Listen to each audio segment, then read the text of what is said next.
All right, guys, welcome back to another video. It's your man Jay. So unless you've been not following me on social media, you know that I picked up a OnePlus 7 Pro and kind of went back to the OnePlus 7 Pro from my OnePlus 8. I got rid of the OnePlus 8 because I think this is a better deal. And that's speaking in terms of having a OnePlus device in my catalog. So I got rid of the 7T and went to the 8. And my intentions were to get the 8 Pro. But honestly, after experiencing the 8, really the main thing I liked about the 8 was the size of the device. But is it worth an additional $300 or $200 to $300 over this device? Absolutely not. I'm getting the same experience, blazing fast performance, updates. It's on Android 10. I've gotten 2 updates since I had it. Granted, it sat in the box for a while, but I cracked the seal on it maybe a week ago, or I'm not sure. But the fact is, this device is still very capable. And I think if you're looking for, and this is the problem with buying new devices every time they come out, you'll find yourself in a situation where, man, the previous year obviously might be better, or the current year is it worth this much more over the previous year? And most of the time you can come with an answer of, yeah, no, it's not worth it. So if you're like me, you're buying devices yourself. Most devices I buy myself. I do get some review units, and that's just what it is. But most of the time, the devices that I get, I don't think it really matters too much that you're paying for them yourself at this point, I guess, because you guys should now be able to weed through and determine who's telling the truth, or who you think is a real honest person giving you a review, and who's being realistic with you. So integrity is important. When it comes to these cell phones, I've learned that people actually trust what you say. If you say it's good, or if you say it's bad, they really hammer onto you, especially if they like it. But if you say it's good, they trust you for that. And then if they have a poor experience, then they're going to be mad.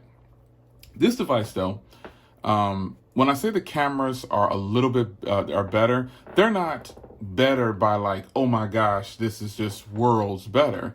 They just are better by a little bit. You got the 4K at 60, the 4K, the 1080p at 60, and the 1080p. I've learned that after using the Poco phone, which I'm totally not that impressed with the cameras, honestly, they're definitely not the best cameras, but I've learned that using the Poco phone, yeah, it has the fastest processor, yeah, it has this and that, but there are still a ton of options out there that are totally worthy of your money if you're looking for stock Android. And I think the OnePlus 7 Pro, after having it so many times,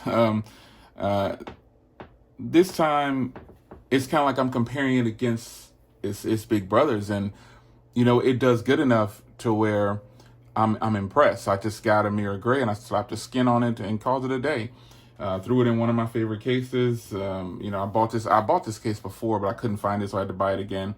But the Rugged Shield cases are really nice. They look good. They come in blue, green, gray, and black, I believe.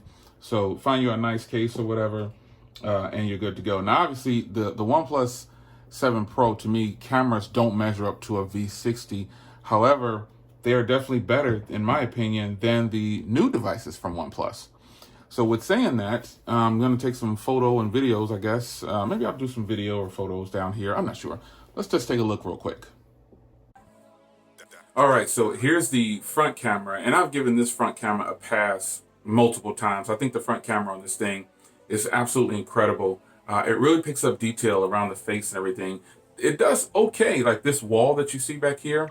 This is actually this color, and this is actually white. The door is white, but this side of the same wall right here kind of blows it a little bit. But if I shift and move a certain way, it'll all change to the same color. But that's not giving you the pass for that. I'm just saying the quality of this front camera definitely is better than the OnePlus 8 on a bad day. All right, guys, so here's the rear camera. And, the rear camera might have a different tone for the colors and everything, and it might look a lot better. It should look a lot better. But still, in my comparison to the OnePlus 8, the OnePlus 7 Pro's cameras, to me, are much better. They handle situations better. I would take certain photos in certain lights, and I was like, wow, this can't be how this camera is going to be. It costs more. And I thought, you know what, I'm going to make a decision. I'm going to probably just ditch this and go back to the OnePlus 7. And I had the OnePlus 8 for about a month and a half or so. I think it was, I got it at launch, I guess. So however long it's been out. And they're sold out right now, pretty much in a lot of places. So it's hard to find. So I decided to go ahead and just do this again. And I think I'm pretty happy with this overall.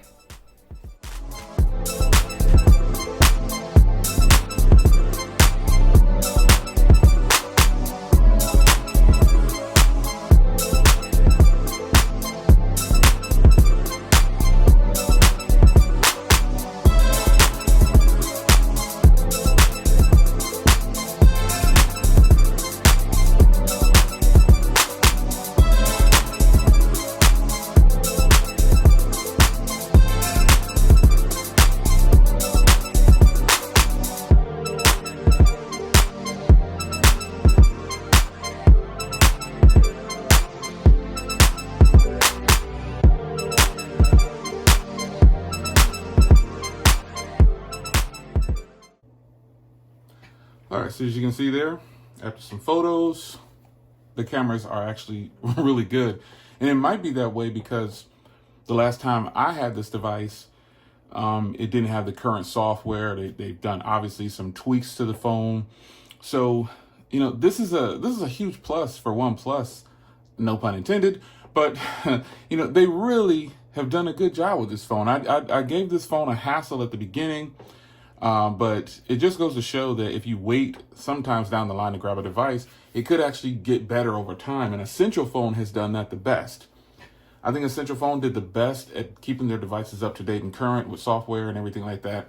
And if a person asks me, you know, hey, should I get the OnePlus 8 or just stick with the OnePlus 7 Pro or 7T Pro or 7T?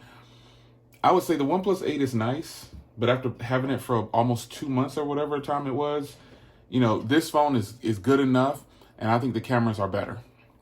So there you have it. I want to give you a quick follow-up on this device. You know I don't normally come back to devices that, you know, my last rotation with this device before I sold my last one, because I got the 7T, and I was like, I'm selling some phones. I don't like having multiple of the same devices anymore.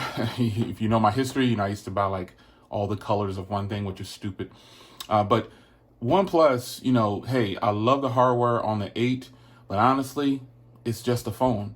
And so if I'm getting the same type of software experience, and then I could get, you know, the Quad HD display at 90 hertz, not that the 90 hertz means anything, but just having the Quad HD display, if I can get that for a cheaper price and still get the same performance, and it looks pretty much the same, you know? So, what would you do? What would you do? Would you spend more money, you know? And then on this, you do get that pop-up camera, you get that full display, which I think is really impressive. So it's your man Jay, OnePlus 7 Pro in rotation again. It's one of my devices, one of my primary devices. It's really nice. And you guys know I'm using the, my other line, one of my other lines is actually the V60. I've already given you an updated video on this, the dual screen version. Some of you guys thought, I guess some of you guys maybe just start following me. I actually bought the V60 right at launch, and I bought the silver version, but it doesn't come with the dual display. So that's why now I've officially purchased this one and gotten rid of the silver one. But nonetheless, OnePlus, I'm back on the OnePlus 7 Pro because you actually get a little bit more, I think, when you compare prices. Now there is a 8 Pro, but it's $1,000, you know? So is it really worth that much more to say that you have a higher resolution display, or, you know, you get 120 hertz or whatever it is? I don't think so. I think the OnePlus 7 Pro is probably where you should be if you're a OnePlus fan, especially now that the price has dropped. And also, these are pretty much sold out. When I bought mine from the OnePlus website, they had the almond in stock, the blue and the black. But right when I purchased it, like 3 or 4 days later, it was gone. There are no more. So nonetheless, I got me one and I'm pretty happy with it. I got it immediately, put a skin on it. Sophie Guard, obviously, I got the skin from. And, you know, shout out to everybody out there who's still rocking with OnePlus 7 Pros. You're definitely, even if you purchased it at launch and you still have the same device, you're winning. It's your man Jay. I would definitely say don't get the OnePlus 8 right now. I don't think it's technically ready for what I want. But I got rid of mine and went back to the 7 Pro.